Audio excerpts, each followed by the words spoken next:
અપૂર્ણાંકનો પૂર્ણ સંખ્યા સાથે ગુણાકાર. આપણે અહીં હવે ગુણાકારની સમજ મેળવીશું. એમાં એક અપૂર્ણાંક સંખ્યા હશે અને બીજી પૂર્ણ સંખ્યા હશે. અહીં આકૃતિ જોઈએ. વર્તુળના 4 સરખા ભાગમાં એક ભાગ છે એ રંગીન કરેલો છે. એવા 2 ભાગ છે, 2 વર્તુળ છે આપણા પાસે. તો એને આકૃતિનું જોઈ અને આપણે એને અપૂર્ણાંક સ્વરૂપમાં લખવું હોય તો કેવી રીતે લખાય? તો 4 સરખા ભાગમાંથી એક સરખો ભાગ એટલે 1/4. અને બીજું વર્તુળ પણ છે તો 1/4 ભાગ. હવે 1/4 વત્તા 1/4 એટલે આકૃતિ બાજુની જુઓ, 2 રંગીન ભાગ છે અને કુલ 4 ભાગ છે. 4 સરખા ભાગમાંથી 2 રંગીન ભાગ એટલે કેટલા થાય? એ તો આકૃતિ જોઈને તમને અપૂર્ણાંક સ્વરૂપમાં લખતા તો આવડે જ. તો ઉપર 2 આવશે અને છેદમાં 4 આવશે એટલે 2/4 થશે. 2/4 અતિશય સ્વરૂપ પાછું 1/2 પણ થાય. તો અહીં જુઓ 1/4 વત્તા 1/4 એટલે કેટલા થયા? 2/4. તો સરવાળો પણ આ તમને આવડે છે કે છેદ સરખા છે તો અંશ અંશનો સરવાળો થાય.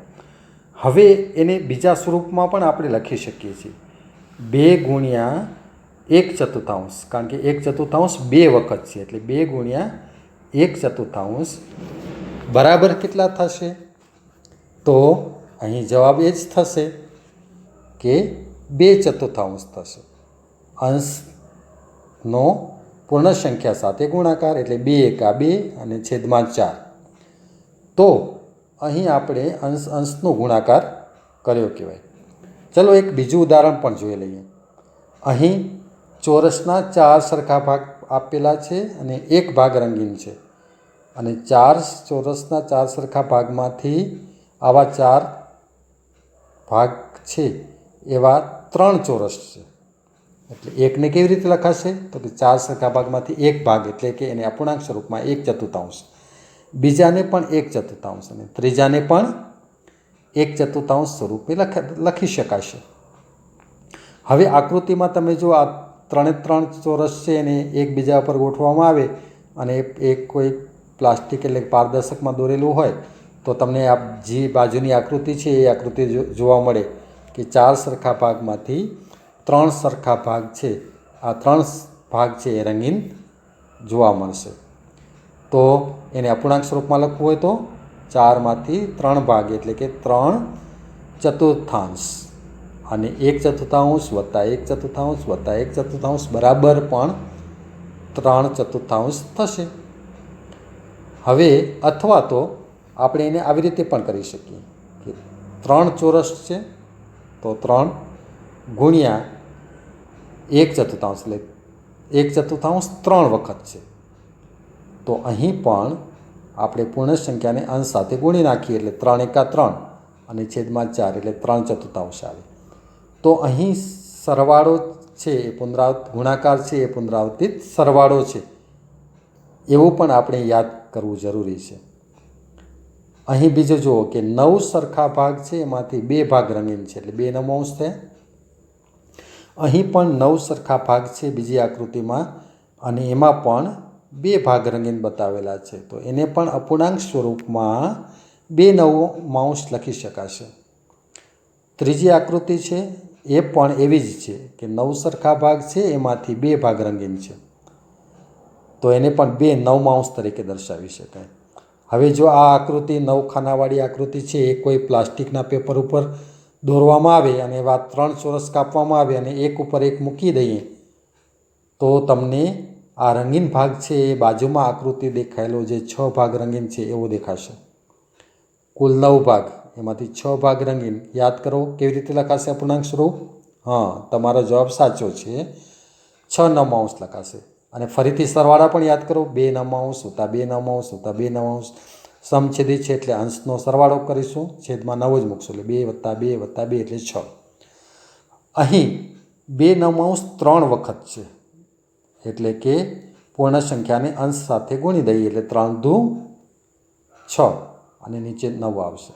ફરીથી ગુણાકાર છે એ પુનરાવર્તિત સરવાળો છે એટલે કે સરવાળાને તમારે અભિવ્યક્તિ ગુણાકારના સ્વરૂપમાં આવી રીતે લખી શકીએ છીએ. હવે અપૂર્ણાંકના સરવાળા છે એના આપણે વિશિષ્ટ રીતે ગુણાકાર જે આપણે હમણાં સમજ્યા હતા એને આપણે ફરીથી રિવિઝન કરી રહીએ. જો 3 પૂર્ણ સંખ્યા અને 1/4 છે શુદ્ધ અપૂર્ણાંક છે, પણ અપૂર્ણાંક છે પણ શુદ્ધ અપૂર્ણાંક છે. તો શુદ્ધ અપૂર્ણાંક સાથેનો ગુણાકાર કેવી રીતે થાય? તો અગાઉ કર્યું એમ જ કે પૂર્ણ સંખ્યાને અંશ સાથે ગુણી નાખો. તો 3 એકા 3 અને નીચે 4. તો છેદમાં જે છે એનો ગુણાકાર આપણે પૂર્ણ સંખ્યા સાથે નથી કરતા, એ ખાસ ધ્યાન બાબતમાં રાખશું. ફરીથી 5 ગુણ્યા 1/3 એટલે 5 એકા 5. છેદમાં જેટલા છે એટલા જ લખી દઈશું, એટલે 5/3 લખીશું. અહીં પણ 1/3 એ શુદ્ધ અપૂર્ણાંક છે. 7.2/9. તો 2/9 પણ શુદ્ધ અપૂર્ણાંક છે. તો અંશનો ગુણાકાર 7×14 અને છેદમાં 9 જ મૂકશું. 9નો 7 વડે ગુણાકાર નહીં કરીએ એટલે 14/9 થશે. તો આટલી બાબત સમજાઈ ગઈ ને, કે અંશનો પૂર્ણ સંખ્યા સાથે ગુણાકાર કરી દેવાનો, એટલે કે અપૂર્ણાંકનો પૂર્ણ સંખ્યા સાથેનો ગુણાકાર થઈ ગયો. અહીં બીજા ઉદાહરણ લઈએ કે 3 ગુણ્યા 5/4 છે. 5/4માં 5 અંશમાં છે ને 4 છેદમાં છે, પરંતુ 5 અંશમાં મોટા છે એટલે અશુદ્ધ અપૂર્ણાંક છે. તો અશુદ્ધ અપૂર્ણાંકનો પણ ગુણાકાર એવી રીતે જ થાય. અંશનો 5×3 = 15 અને છેદમાં 4. બીજી સંખ્યા 9/4 અશુદ્ધ અપૂર્ણાંક ગુણ્યા 5, તો 9×5 = 45 અને નીચે 4, કારણ કે 4નો ગુણાકાર કરશો નહીં એટલે 45/4 જવાબ મળશે. એના પછી 11/3 છે. તો એના ગુણ્યા આપણે 2 કરીએ છીએ. તો અંશનો પૂર્ણ સંખ્યા સાથે ગુણાકાર 11×2 = 22 અને છેદમાં 3, એટલે એક જ વખત આપણે 3 લખી દઈશું, એટલે 22/3 છે આ ગુણાકાર કહી શકાય. તો અહીં શુદ્ધ અને અશુદ્ધ અપૂર્ણાંકના ગુણાકાર પૂર્ણ સંખ્યા સાથે કેવી રીતે થાય એ આપણે સમજ્યા.